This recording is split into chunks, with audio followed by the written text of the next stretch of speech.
আজকে ইন্ডিয়াতে একটি খুবই চমকপ্রদ একটি ঘটনা ঘটছে।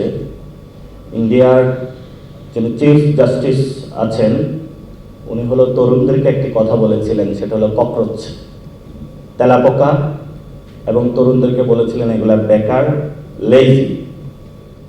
এটা শোনার পরে একটা ক্ষুদ্র তরুণ একটা পার্টি খুলছে, ককরোচ জনতা পার্টি। এই ককরোচ জনতা পার্টির হলো ইনস্টাগ্রামে যে মিলিয়ন ভিউজ, সেটা হলো বিজেপি থেকেও অনেক গুণ ছাড়িয়ে গিয়েছে। এবং আমি একটা জায়গায় দেখলাম ককরোচ বসে বসে সেই পদ্মকে বসে বসে খাচ্ছে। তো আমরা বাংলাদেশের পক্ষ থেকে যারা এই অনলাইনে জেনজিদের যে মুভমেন্ট শুরু হয়েছে ইন্ডিয়াতে কারাপশনের বিরুদ্ধে, তাদের সাথে সংহতি জ্ঞাপন করছি। এবং আমরা মনে করি সাউথ এশিয়াতেই যে পরিবর্তনের সূচনা এসেছে, নেপাল থেকে শ্রীলঙ্কা, সেই পাকিস্তান থেকে মায়ানমার, প্রত্যেকটা জায়গায় নতুন করে সাউথ এশিয়া আবার ঘুরে দাঁড়াবে, সেই জায়গায় আমাদের সংহতি বিরাজমান থাকবে। আমি ছোট্ট কয়েকটি বিষয় আলোচনা করে শেষ করব। যারা আপনারা সাংবাদিক ভাইরা এসেছেন, আমাদের কিন্তু সাংবাদিক জগতে অনেক মানুষের সাথে যেটা পরিচয় হয়েছে, যখন আমি ইলেকশন কমিশনে গিয়েছিলাম সেখানে হলো নির্বাচনী ব্যবস্থার উপরে যারা স্পেশাল নিউজ করে তাদের একটা সেকশন আছে, আবার সুপ্রিম কোর্টে যারা আছে তাদের একটা স্পেশাল সেকশন আছে, সাথে সাথে এই অর্থনৈতিক কাঠামো নিয়ে যারা কাজ করে তাদেরও একটা স্পেশাল সেকশন আছে। তবে এটা খুবই স্বল্প মাত্রা এবং কম। তো সেই ক্ষেত্রে আমি আতিক ভাইকে বলবো, সাংবাদিকতার জগৎ থেকে যারা অর্থনীতি নিয়ে কাজ করে, অর্থনৈতিক দিকগুলো করে, প্যানেলিস্টে ভবিষ্যতে যাতে এই ধরনের লোক থাকলে তাহলে আমরা আমাদের মেসেজগুলো ওই কমিউনিটির মধ্যে আরও বেশি ছড়িয়ে দিতে পারবো। তো যারা এনসিপির এখানে নেতৃবৃন্দ উপস্থিত হয়েছেন আপনাদেরকে ধন্যবাদ জানিয়ে আমি কয়েকটি কথা শুরু করব। প্রথমত, যখন আমরা এই আলোচনাটা করছি, এত বৎসরের রামিসাকে ধর্ষণ করেছে এবং পরবর্তীতে তার যে লাশটা পাওয়া গিয়েছে সেই লাশের খাটের নিচে হলো বডি পাওয়া গিয়েছে, আর যে মাথা এটা হলো ওয়াশরুমে পাওয়া গিয়েছে। এবং তাকে ধর্ষণ করার পরে যে জবাই, সেটাতে যিনি ধর্ষণ করেছে তার স্ত্রী হলো তাকে হেল্প করেছে। আর রামিসার মা যখন এই হত্যাকাণ্ড ঘটে, ধর্ষণ ঘটে, সেই সময়ে ধর্ষকের যে দরজা তার সামনে হলো তার জুতা দেখেছেন। তো আমরা হলো এমন একটা পরিস্থিতির মধ্যে দিয়ে যাচ্ছি, যে এই পরিস্থিতিতে আমরা মনে করি বাংলাদেশে গত শতকে বাংলাদেশের অভ্যুত্থান বলি, স্বাধীনতা বলি, গণ অভ্যুত্থান বলি, যা কিছু হোক না কেন, প্রত্যেকটা জায়গায় কিন্তু ধর্ষণের এমন কাহিনীগুলো পরম্পরা ঘটে আসছে। আমরা আশা করব যে আমার একটা সন্তান রয়েছে, যে সন্তানটা পৃথিবীতে সুস্থভাবে এবং আপনাদের প্রত্যেকের সন্তান বেঁচে থাকবে, এই ধরনের কোনো হত্যাকাণ্ডের শিকার হবে না। প্রত্যেকটা মা বাবা যখন বিবাহ করে এরপরে নিজের সন্তানকে নেওয়ার ক্ষেত্রে কোনো দ্বিধাগ্রস্ত করবে না। আমি একটা কাপলকে জিজ্ঞেস করেছিলাম, আপনারা কি সন্তান নেবেন না? বলেছিল, যেমন বাংলাদেশ, এই বাংলাদেশ আমি সন্তান নিব কিভাবে, তার নিরাপদ বা নিশ্চয়তার বিধান কে করবে সেটা আসলে আমি জানি না। এখন এই অভ্যুত্থানের পরে যারা আমাদের ব্রেন ড্রেন হয়ে অনেক তরুণ যুবা বাংলাদেশি ডায়াসপোরা যারা বিদেশে চলে গিয়েছিলেন, তারা একটা হোপ দেখেছিলেন যে বাংলাদেশে আসবেন।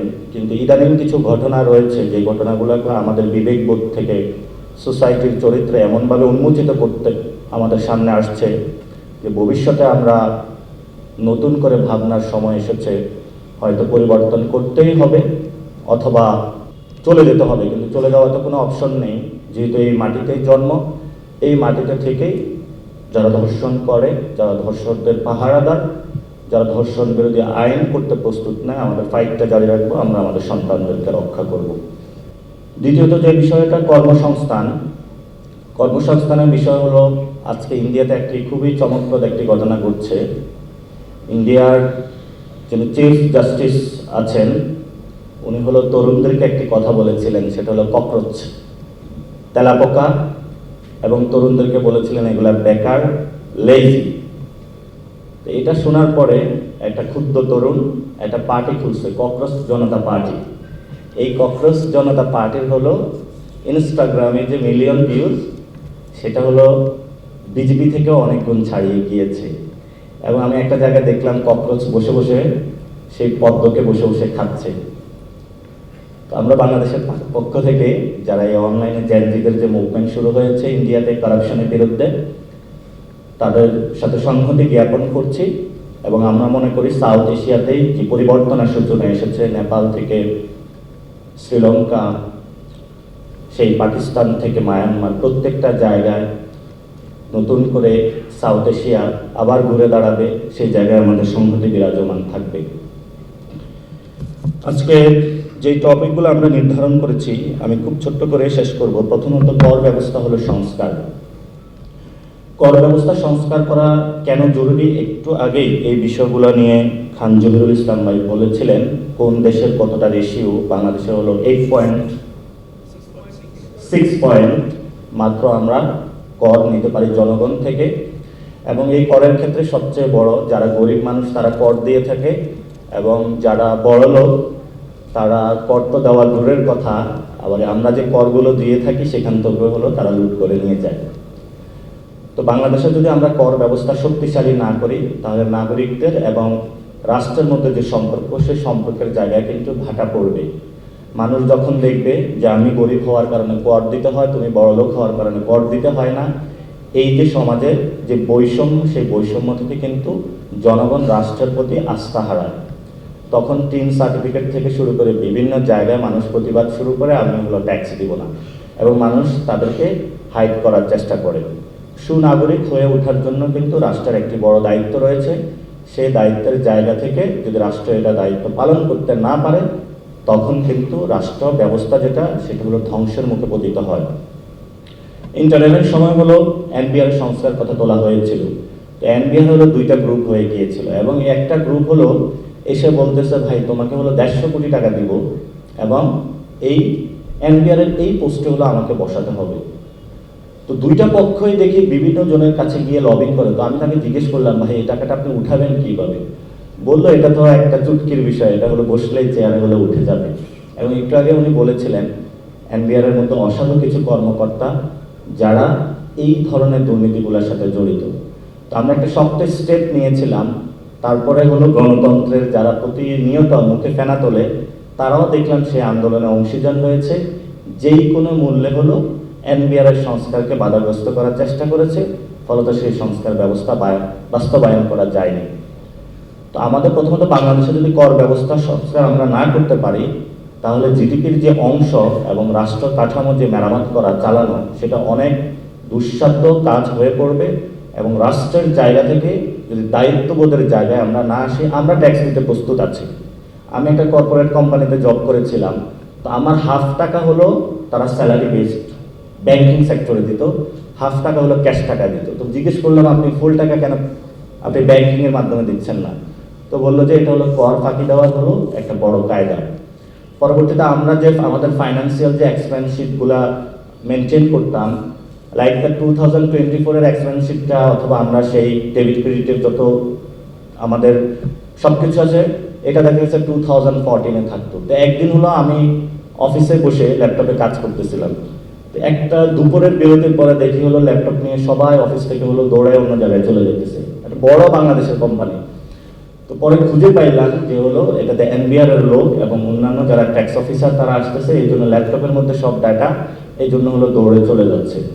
আর একটু পরবর্তীতে খোঁজ নিয়ে দেখলাম যে ওই অফিসের বড় বড় যারা কর্মকর্তা কর্মচারী, এনবিআর হলো তাদের প্রতিদিন একটা বড় ধরনের যাতায়াত আছে, সে যাতায়াতের মধ্য দিয়ে এই ট্যাক্স ফাঁকিগুলো তারা দিয়ে থাকে।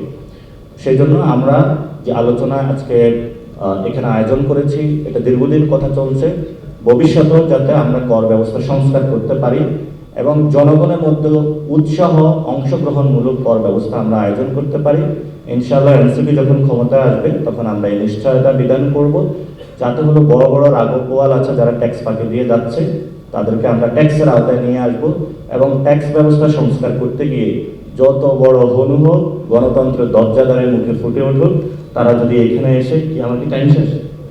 আচ্ছা, তারা এখানে আসুক না কেন, আমরা তাদের সাথে ইনশাল্লাহ মোকাবেলা করবো। আমাদের 2-1 মিনিট টাইমটা বাড়িয়ে দিবেন, তারা নিঃশ্বাস করে দিচ্ছে। আরেকটা বিষয় হলো বৈশ্বিক হলো বিনিয়োগ। আমাদের সোশ্যালি যখন এই ধরনের হত্যাকাণ্ড হয়, কোথাও কারখানা দখল দিয়ে দেয়, চাঁদাবাজি চলে, সন্ত্রাসী চলে, তখন কিন্তু বৈশ্বিক বিনিয়োগগুলো বাংলাদেশে আসে না। বৈশ্বিক বিনিয়োগ যদি না আসে তাহলে আপনি কর্মসংস্থানের ব্যবস্থা কোথায় আপনি করবেন?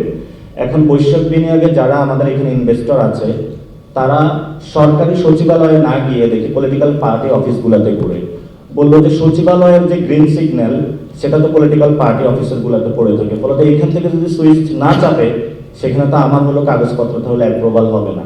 তো ওরা একটা পর্যায়ে চাইনিজ অনেক ইনভেস্টর বলে, ভাই কত টাকা নেবেন নেন, আমার তাড়াতাড়ি কাগজপত্রগুলো ছাড়েন, ফ্যাক্টরি সেট আপ করে ফেলে, সব কিছু সেট আপ করে ফেলে, তারপরে ভাই যান রাতের বেলায় ফোন দেয়, টাকা দিবেন, দিলে দেন, না দিলে হলো সব কিছু আপনি আপনার যা কিছু আছে গুছিয়ে হলো বিদেশ রওনা হন।